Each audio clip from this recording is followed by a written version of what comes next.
Welcome to my channel. இன்றைக்கி நம்ம சேனலில் சாம்பார் சாதம் தாங்க வைக்க போகிறோம். சாம்பார் சாதமும் உருளைக்கிழங்கு வறுவலும். நான் 1 டம்ளர் அளவுக்கு அரிசி எடுத்திருக்கேன். 1 டம்ளர் அரிசிக்கு நான் 1/2 டம்ளர் பருப்பு எடுத்துக்கிறேன். 1/2 டம்ளர் துவரம் பருப்பு எடுத்து இது ரெண்டையும் நல்லா கழுவிட்டு ஒரு அரை மணி நேரம் நம்ம ஊற வச்சு எடுத்துக்கலாம். நல்லா கழுவிட்டு இது அரை மணி நேரம் நான் ஊற வச்சுட்டு அதுக்கப்புறம் நான் இதுலேருந்து காய் சின்ன வெங்காயம் நல்லா ஒரு கப்பு பெரிய கைப்பிடி அளவு எடுத்து வச்சுருக்கேன்.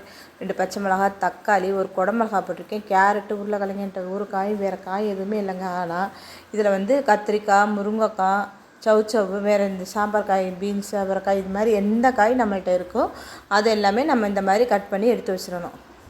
அதுக்கப்புறம் நம்ம தாளித்து விட்ட வேண்டியதான். நம்ம குக்கரில் செய்ய போகிறதுனால குக்கரில் கொஞ்சம் எண்ணெய் ஊற்றி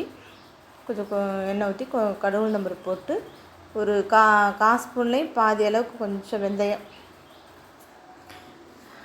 ஜீரகம் போட்டு பெருங்காயத்தூள்லாம் போட்டுட்டு நல்லா பொரிஞ்சதுக்கப்புறம் ஒரு கொத்து கருவேப்பிலை போட்டு அதுவும் நல்லா பொரிஞ்சதுக்கப்புறம் நம்ம முதல்ல சின்ன வெங்காயத்தை ஒரு கைப்பிடி சின்ன வெங்காயத்தை அதில் நான் போட போகிறேன்.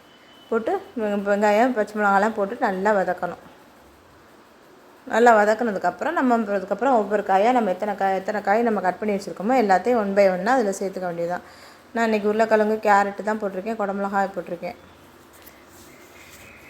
மெயின் இதுக்கு கத்திரிக்காய் போட்டிங்கன்னா நல்லாயிருக்கும். அதே மாதிரி பட்டாணி கண்டிப்பாக போடக்கூடாது. பட்டாணி போட்டிங்கன்னா இது வெஜிடபிள் ரைஸ் மாதிரி ஆயிடும். அது நான் இன்றைக்கி எனக்கு இருந்த காயே இதுதான். இதில் கத்திரிக்காய், முருங்கைக்காய் ஒரு வாசத்துக்கு ஒரு அரை முருங்கைக்காய் இருந்தால் கூட போட்டால் கூட நல்லா வாசமாக இருக்கும் சாம்பார் சாதம். பீன்ஸ் போடலாம். போட்டுட்டு இது 2 காயும் போட்டுட்டு நம்ம வெங்காயத்தோடு சேர்த்து நல்லா வதக்கி விட்டுறணும். இந்த காய் எல்லாமே நம்மளுக்கு நம்ம குக்கரில் தானே வேக வைக்க போகிறோம். அதனால் வதக்கிட்டு 1 by 1 நம்ம அதுக்கப்புறம் தக்காளியை சேர்த்து தக்காளி வதங்கினதுக்கப்புறம் கடைசியாக குடமிளகா சேர்த்துறேன். குடமிளகா டக்குன்னு குழஞ்சிரும்ல, அதனால் கடைசியாக சேர்த்துக்கிறேன். தக்காளி போட்டு தக்காளி வதங்குறதுக்கு உப்பு போட்டுறணும். தேவையான அளவு உப்பு, இந்த டிஷ்ஷுக்கு தேவையான அளவே நம்ம உப்பு கூட போட்டுக்கலாம். போட்டுட்டு நம்ம நல்லா வதக்கிடணும். தக்காளி ஓரளவுக்கு வதங்கினதுக்கப்புறம் இது குடமிளகாயம் போட்டு அதே நல்லா ஒரு வதக்கிட்டு இதில் நம்ம மசாலா ஐட்டம்ஸ்லாம் சேர்த்துக்கலாம். நம்மகிட்ட சாம்பார் தூள் அரைச்சி வச்சுருக்கீ அப்படின்னா சாம்பார் தூளில் ஒரு 3 ஸ்பூன் அளவுக்கு போட்டுக்கோங்க.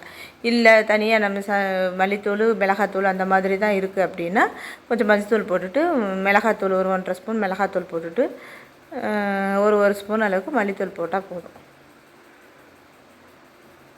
சாம்பார் சாதத்துக்கு போட்டுட்டு நல்லா அதை எண்ணெயிலே இந்த காயோடு சேர்ந்து நல்லா மிக்ஸ் பண்ணி விட்டுறணும். மிக்ஸ் பண்ணிவிட்டு அதுக்கப்புறம் நம்ம இதுக்கு கொஞ்சம் புளி ஊற்றணும். கண்டிப்பாக புளி நான் சின்ன தக்காளி 2 தக்காளி போட்டிருக்கேன். அதுக்கு தகுந்த மாதிரி உங்கள் புளி எப்படி புளிக்கும் அதுக்கு தகுந்த மாதிரி கொஞ்சமாக புளி எடுத்துக்கோங்க. சின்ன நெல்லிக்காய் சைஸ் புளி எடுத்தாலே போதும்.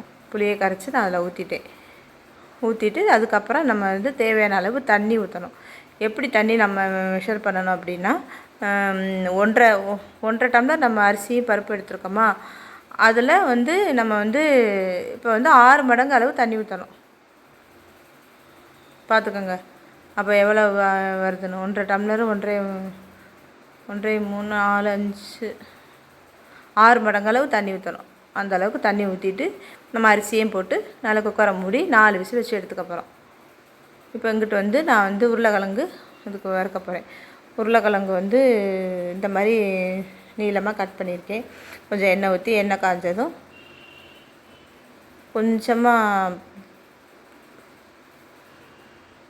இது போட்டு எண்ணெய் போட்டிருக்கேன். கொஞ்சமாக சோம்பு மட்டும் கொஞ்சோண்டு போட்டிருக்கேன்.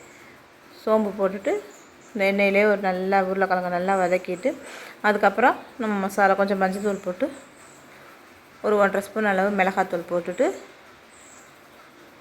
நம்ம நல்லா மிக்ஸ் பண்ணிடணும்.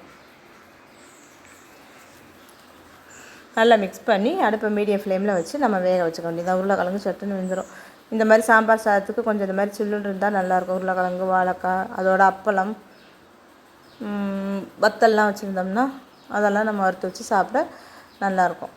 நான் ஒரே கையில் வீடியோ எடுத்துக்கிட்டே என்னால் பண்ண முடியல. அதனால தான் நான் போடுறதெல்லாம் காமிக்க முடியல. நானே தான் வீடியோ எடுத்துகிட்டு பண்ணுறேன். தேவையான அளவு உப்பும் போட்டுட்டு நல்லா மிக்ஸ் பண்ணிவிட்டு அடுப்பை மீடியம் ஃப்ளேமில் வச்சு வேக வச்சு எடுத்துக்க வேண்டியதுதான். அவ்வளோதாங்க. சூப்பராக சாம்பார் சாதம். இப்போ சாதமும் ஒரு 4 விசில் வச்சு ஆஃப் பண்ணிட்டேன். தம்மெல்லாம் போனதுக்கப்புறம் நம்ம குக்கரை ஓப்பன் பண்ணி பார்த்துடலாம். குக்கரை ஓப்பன் பண்ணிவிட்டு இந்த பாருங்கள் நல்லா அது 4 விசில் வச்சு தண்ணி நம்ம கூட வச்சு 6 மடங்கு தண்ணி வச்சதுனால நம்மளுக்கு நல்லா பாருங்கள் எப்படி கொலையாக இருக்குது பாருங்கள்.